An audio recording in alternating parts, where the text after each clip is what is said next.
अगस्त है। आप सभी को स्वतंत्रता दिवस की शुभकामनाएं। आज के दिन क्या आप उन लोगों को याद करना चाहेंगे जिनके घर इस आज़ाद भारत में बिना किसी सुनवाई और दोष सिद्धि के गिरा दिए गए? क्या आप उन लोगों की जगह खुद को रखकर सोचना चाहेंगे कि उन्हें इस वक्त कैसा लग रहा होगा? घर घर तिरंगा अभियान के लिए वे भी अपने घरों की छत पर तिरंगा लहराते, मगर अब तो उनका घर ही छिन गया है, मिट्टी में मिला दिया गया है। इन टूटे बिखरे घरों को देखकर आप किस आजाद भारत की कल्पना कर रहे हैं? क्या उस आजाद भारत की जहां बुलडोजर को इंसान से ज्यादा आजादी मिल गई है? इन तस्वीरों के पीछे स्क्रोल की वेबसाइट पर जफर आफक की रिपोर्ट चल रही है कि 1 महीना पहले तक यहां जिंदगी गुलजार थी, अब यहां शमशान की सी हालत है। 6 अगस्त से बुलडोजर ने कहर ढाना शुरू कर दिया। 1.5 किलोमीटर के इलाके में होटल से लेकर छोटी दुकानें, खोमचे और मकान सब गिरा दिए गए। एक ही झटके में फुटपाथ पर सामान बेचकर गुजारा करने वाले 200 लोगों की कमाई का जरिया छिन गया। उनके खोमचे मिट्टी में मिला दिए गए। किसी को 50,000 का नुकसान हुआ तो किसी का घर ही चला गया। जिनके खोमचे तोड़े गए, दुकानें तोड़ी गईं और घर गिरा दिए गए, क्या उनकी दंगों में कोई भूमिका थी? प्रशासन अपनी कार्रवाई को अतिक्रमण के खिलाफ बताता है, दंगों से नहीं जोड़ता। स्क्रोल के रिपोर्टर ने लिखा है कि 50 किलोमीटर के इलाके में बुलडोजर ने तबाही मचाई है। अदालत में ही प्रशासन को बताना है कि कितने घर और दुकानें गिरा दी गई हैं। मीडिया में यह संख्या 1208 इमारतों से लेकर 500 तक बताई जा रही है। कुछ रिपोर्ट में यह भी बात सामने आई है कि प्रियदर्शनी आवास योजना के तहत हरियाणा सरकार ने जिन घरों को बनाया था उन्हें भी तोड़ दिया गया है। मध्य प्रदेश की धरती पर अपराधियों की अब खैर नहीं। जो भी व्यक्ति अपराध करता है कोर्ट उसे सजा तो देता ही है, साथ ही मामा ब्याज भी देता है, बुलडोजर चलवा देता है। यह एक मुख्यमंत्री की भाषा है, मुख्यमंत्री शिवराज सिंह चौहान की। बुलडोजर ब्याज हो गया है। एक दिन बुलडोजर ब्याज की जगह मूल हो जाने वाला है, बल्कि हो भी गया है। इसी हफ्ते खबर आई कि गांधी के बनाए गुजरात विद्यापीठ में सर्वधर्म प्रार्थना रोक दी गई और बनारस के राजघाट स्थित महात्मा गांधी और आचार्य विनोबा भावे के सर्व सेवा संघ भवन को 12 अगस्त के दिन बुलडोजर से गिरा दिया गया। लोगों ने अपनी पूरी ताकत लगा दी कि मीडिया सुन ले, कोर्ट सुन ले, प्रशासन सुन ले, सरकार सुन ले, मगर बुलडोजर ना आदमी को पहचानता है, ना गांधी को। उसने यह इमारत गिरा दी।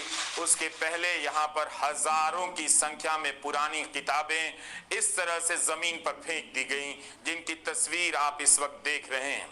इसका विरोध करने पर सर्व सेवा संघ के संयोजक राम धीरज समेत दर्जन भर लोगों को हिरासत में लेकर पुलिस लाइन भेज दिया गया था। अब इन किताबों का क्या होगा कोई नहीं जानता। गांधी की इस इमारत के साथ जो हुआ उसका दर्द सरकार के भीतर बैठे लोगों को तो नहीं ही हो रहा होगा। आज के भारत में बुलडोजर को कितनी आजादी है, इंसान को कितनी कम। हमारा आज का वीडियो प्रधानमंत्री के आज के भाषण पर नहीं है, क्योंकि हमने इसकी रिकॉर्डिंग 14 अगस्त को कर ली थी, मगर उनके पुराने भाषणों और पिछले हफ्ते आई CAG की रिपोर्ट की चर्चा करना चाहते हैं। 15 अगस्त के भाषण में प्रधानमंत्री मोदी भ्रष्टाचार और परिवारवाद की चर्चा जरूर करते हैं। 2016 में नोटबंदी लाई गई तो उसके अगले साल 15 अगस्त 2017 को भ्रष्टाचार की चर्चा बहुत कम हुई। इतना ही कहा गया कि नोटबंदी आई जिससे भ्रष्टाचार रोका गया। नोटबंदी के 3 साल बाद 15 अगस्त 2019 को प्रधानमंत्री नरेंद्र मोदी ने कहा कि भ्रष्टाचार मुक्त भारत के मिशन में जो भी रुकावट बनकर आ रहे हैं हमने उनकी छुट्टी कर दी है। 2019 के 3 साल बाद 15 अगस्त 2022 को प्रधानमंत्री नरेंद्र मोदी कहते हैं कि भ्रष्टाचार के खिलाफ एक निर्णायक कालखंड में अब हिंदुस्तान कदम रख रहा है। भ्रष्टाचार दीमक की तरह देश को खोखला कर रहा है। 2016 से 2022 तक आते आते वे ये बात करने लग गए कि भ्रष्टाचार दीमक की तरह घुस गया है। हर भाषण में वे भ्रष्टाचार को लेकर बड़ा ऐलान करते हैं, मगर इस साल तो उनके ऐलान का बड़ा इम्तिहान हो गया। केवल CAG की रिपोर्ट की बात नहीं कर रहा हूं, अमेरिका से लौटकर प्रधानमंत्री एनसीपी पर 70,000 करोड़ के घोटाले का आरोप लगाते हैं। उसके कुछ दिनों के भीतर एनसीपी बीजेपी सरकार में शामिल हो जाती है। जिस अजीत पवार पर बीजेपी के नेता सैकड़ों करोड़ के घोटाले के आरोप लगाया करते थे, जेल भेजने की बातें करते थे, उन्हें महाराष्ट्र सरकार में उप मुख्यमंत्री बना दिया जाता है। अमित शाह कहते हैं कि अब अजीत पवार अपनी सही जगह पर हैं। आखिर प्रधानमंत्री कैसे खुद को भ्रष्टाचार की लड़ाई का नेता घोषित कर देते हैं? और अमित शाह के अनुसार वो सही जगह का मतलब क्या है? क्या खुद को भ्रष्टाचार के तमाम संदेहों से इस तरह से प्रधानमंत्री ऊपर कर सकते हैं? अगर ऐसा है तो उनके 70,000 करोड़ के आरोप के तुरंत बाद वही पार्टी उनकी पार्टी की सरकार में कैसे शामिल हो सकती है, उन्हें थोड़ा स्पष्ट करना चाहिए। केवल यही एक उदाहरण नहीं है। हम द्वारका एक्सप्रेसवे पर सीएजी की रिपोर्ट की बात करने वाले हैं, मगर इसी साल कर्नाटका में क्या हुआ? भ्रष्टाचार से लड़ने वाले प्रधानमंत्री मोदी अपनी पार्टी को हार से नहीं बचा सके। वहां उनकी पार्टी के नेताओं पर, मंत्रियों पर 1 साल पहले से रिश्वत मांगने के आरोप लग रहे थे, मगर ईडी की कार्रवाई की खबर नहीं आई। कांग्रेस ने चुनाव में मुद्दा बना दिया 40% कमीशन का और भ्रष्टाचार के मुद्दे पर प्रधानमंत्री मोदी को हरा दिया, क्योंकि उस चुनाव में बीजेपी की तरफ से वही चेहरा थे। रोड शो भी उन्हीं का हुआ करता था। उनके साथ बीजेपी के नेता रोड शो में होते थे या नहीं, आप रोड शो का पुराना वीडियो निकालकर देख लीजिए। कर्नाटका में ठेकेदारों ने तब प्रधानमंत्री मोदी को पत्र लिखे थे, विधायकों और मंत्रियों के खिलाफ के रिश्वत मांग रहे हैं, मगर किसी के घर ईडी ने दस्तक दी हो, आप पता कर सकते हैं। बीजेपी के नेता ईश्वरप्पा पर कमीशन मांगने के आरोप लगाए गए। उन्हें प्रधानमंत्री मोदी ने बाद में फोन कर कहा कि पार्टी में आप जैसे कार्यकर्ता होने चाहिए, वे दूसरों के लिए रोल मॉडल के समान हैं। ईश्वरप्पा पर जिस ठेकेदार ने कमीशन मांगने के आरोप लगाए थे, उसने खुदकुशी कर ली थी। इस 15 अगस्त को भी प्रधानमंत्री भ्रष्टाचार पर भाषण दिए ही होंगे, क्योंकि उनकी सरकार ने 9 अगस्त को करप्शन क्विट इंडिया, परिवारवाद क्विट इंडिया का उदाहरण दिया था। सवाल है कि प्रधानमंत्री मोदी अपनी पार्टी के नेताओं पर लगने वाले भ्रष्टाचार के आरोपों पर उस तरह से तटस्थ क्यों नजर नहीं आते हैं, जिस तरह से वे विपक्षी दलों को लेकर आक्रामक नजर आते हैं। बात यह है कि हर 15 अगस्त को भ्रष्टाचार का जिक्र करना क्या औपचारिकता भर है? अगर यह युद्ध है तो फिर इस युद्ध में बीजेपी से हाथ मिलाने वाले नेता या दल हाथ मिलाने भर से ईमानदार कैसे हो जाते हैं? दूर जाने पर भ्रष्टाचारी कैसे हो जाते हैं?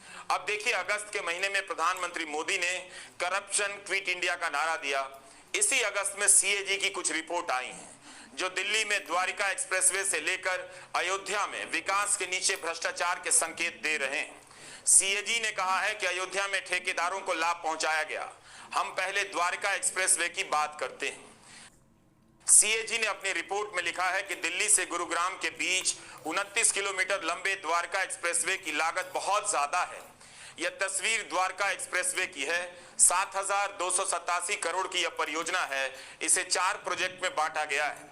सभी को 2020 से लेकर 2022 के बीच पूरा हो जाना था। मार्च 2023 तक इन सभी प्रोजेक्ट में 60% से लेकर करीब 99% के बीच वास्तविक प्रगति हासिल की गई है।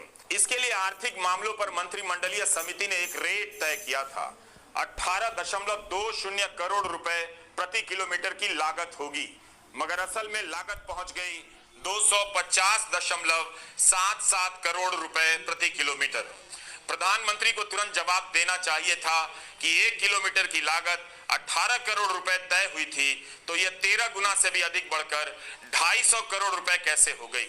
प्रधानमंत्री मोदी ने करप्शन क्विट इंडिया का नारा दिया है। कम से कम इस पर ही तुरंत प्रतिक्रिया आ जानी चाहिए थी। उससे पहले सरकार को जांच बिठा देनी चाहिए थी। ईडी के अफसरों का छापा पड़ जाना चाहिए था। ऐसा कुछ नहीं हुआ। 1 किलोमीटर सड़क बनाने में 18 करोड़ की लागत की जगह 250 करोड़ हो जाए, क्या इसमें भ्रष्टाचार नहीं हो सकता है?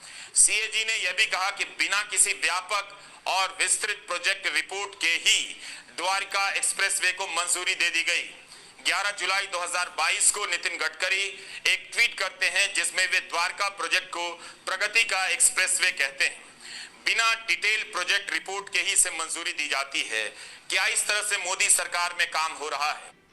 यह मामूली आरोप नहीं है। सीएजी की एक और रिपोर्ट आई है कि एनएचएआई ने टोल टैक्स के रूप में आम जनता से 154 करोड़ रुपए वसूले, जो नियमों के अनुसार सही नहीं थे। सवाल है कि ये पैसे किसकी जेब में गए? इनसे केवल जनता का नुकसान नहीं हुआ, एनएचएआई को भी हुआ। यह केवल 3 टोल प्लाजा की रिपोर्ट है। प्रधानमंत्री अक्सर दावा करते हैं कि टेक्नोलॉजी के इस्तेमाल से भ्रष्टाचार पर रोक लगा दी गई है, लोगों के पैसे सीधे खाते में पहुंचते हैं और इससे 2 लाख करोड़ रुपए की बचत होती है। किस आधार पर इतनी बचत का ऐलान किया जा रहा है? सरकार को बताना चाहिए और प्रेस को पूछना चाहिए कि क्या डायरेक्ट बेनिफिट ट्रांसफर में 2 लाख करोड़ का कोई घोटाला हुआ था। कोई तो आधार होना चाहिए इस दावे का, मगर कोई पूछता नहीं। बस ये संख्या बार बार दोहराई जाती है कि डायरेक्ट बेनिफिट ट्रांसफर से 2 लाख करोड़ रुपए की बचत हो रही है, लेकिन इसी से भ्रष्टाचार खत्म नहीं हो जाता है। रही बात टेक्नोलॉजी की, तो आयुष्मान योजना पर सीएजी की रिपोर्ट देखिए।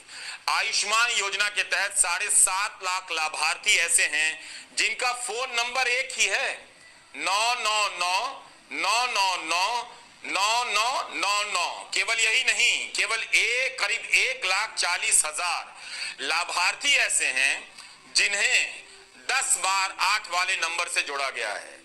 90,000 लाभार्थी के आगे 9 शून्य हैं।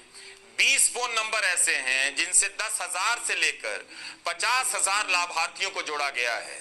यह योजना गरीबों के लिए है, मगर पाया गया है कि ऐसे लोग भी हैं जो इसका लाभ ले रहे हैं, जिन्हें सरकार पेंशन देती है और वे गरीब नहीं हैं। कौन इतनी मेहनत कर सकता है कि एक ही नंबर 7.5 लाख लोगों के नाम के आगे डालता चला जाए? क्या यह जालसाजी है, भ्रष्टाचार है? सरकार बताए। यह अजीब घोटाला लगता है। क्या इस तरह से इस योजना को लागू किया जा रहा है? प्रधानमंत्री इस योजना का बहुत प्रचार करते हैं। 5 साल से ये योजना चल रही है, फिर ऐसी गड़बड़ी कैसे हो सकती है? उसी तरह से भारत के नियंत्रक एवं महालेखा परीक्षक सीएजी ने केंद्र सरकार की अयोध्या विकास परियोजना में भी कई गड़बड़ियां पकड़ी हैं। इंडियन एक्सप्रेस की रिपोर्ट आपने देखी होगी। सीएजी ने कहा है कि ठेकेदारों को करीब 20 करोड़ का अनुचित लाभ दिया गया है। यह गुप्तार घाट का प्रोजेक्ट है। तस्वीरों से पता चलता है कि काफी कुछ बन गया है। गुप्तार घाट फैजाबाद और अयोध्या शहर से अलग गैर आवासीय आबादी वाला इलाका है। सीएजी ने लिखा है कि अयोध्या के गुप्तार घाट में काम को 14 हिस्सों में बराबर बराबर बांटा गया और अलग अलग निजी ठेकेदारों को काम दिए गए, लेकिन सिंचाई विभाग ने ठेकेदारों की बोलियों और दरों के तुलनात्मक विश्लेषण करने में उचित सावधानी नहीं बरती। एक ही तरह का काम है, मगर अलग अलग ठेकेदारों को अलग अलग रेट पर काम दिया गया है। इस कारण 19 लाख रुपए बच सकते थे, वो खर्च हो गए। खुद राज्य सरकार ने 3 ठेकेदारों का जीएसटी पंजीकरण रद्द कर दिया था, फिर उसे जीएसटी पंजीकरण के लिए 19 लाख रुपए दे दिए गए। कैग ने साफ साफ कहा है कि ठेकेदारों को उस काम के लिए पैसे दिए गए जो हुए ही नहीं।